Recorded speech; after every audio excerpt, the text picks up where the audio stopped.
Bayangkan, laut kita luasnya nomor 2 di dunia. Ribuan nelayan berjuang di tengah ombak, setiap hari menebar jala di perairan yang kaya.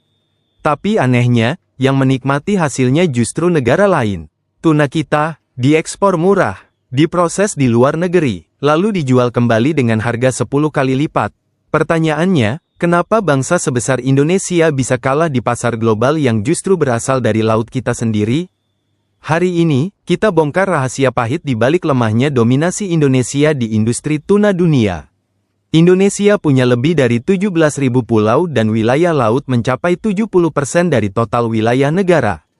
Tuna sirip kuning, bigeye, hingga albacore hidup di perairan kita bahan baku sushi kelas dunia. Tapi potensi luar biasa ini belum sepenuhnya dimanfaatkan. Yang kita lihat hanyalah ekspor mentah tanpa nilai tambah. Padahal Jepang, Spanyol, dan bahkan Filipina mampu memprosesnya hingga jadi produk bernilai tinggi. Di pelabuhan-pelabuhan kita, fasilitas pendingin masih terbatas. Banyak hasil tangkapan busuk sebelum sempat diekspor. Sementara Jepang dan Spanyol punya rantai dingin lengkap dari laut hingga meja makan. Indonesia masih sibuk berdebat soal izin, birokrasi, dan pungutan liar di pelabuhan. Inilah akar dari lemahnya daya saing kita, bukan kurang ikan, tapi kurang sistem. Tahukah kamu, harga tuna dunia dikontrol oleh segenggam perusahaan asing? Mereka menentukan standar kualitas, bahkan waktu panen. Tuna Indonesia sering ditolak hanya karena dianggap tidak memenuhi grade tertentu. Padahal ikan yang sama, setelah diproses di Jepang, dijual mahal dengan label Bluefin Premium. Kita jadi sekadar pemasok bahan mentah di rantai bisnis global yang dikendalikan mafia pasar.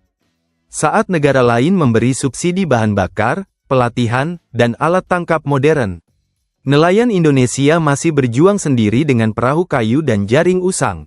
Dana bantuan sering tersendat, regulasi berubah-ubah, dan tidak ada roadmap jelas untuk industri perikanan nasional.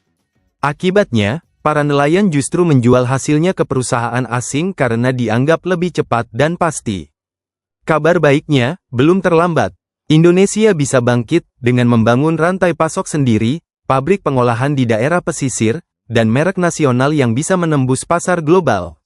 Saatnya kita berhenti jadi buruh laut, dan mulai jadi raja laut Asia.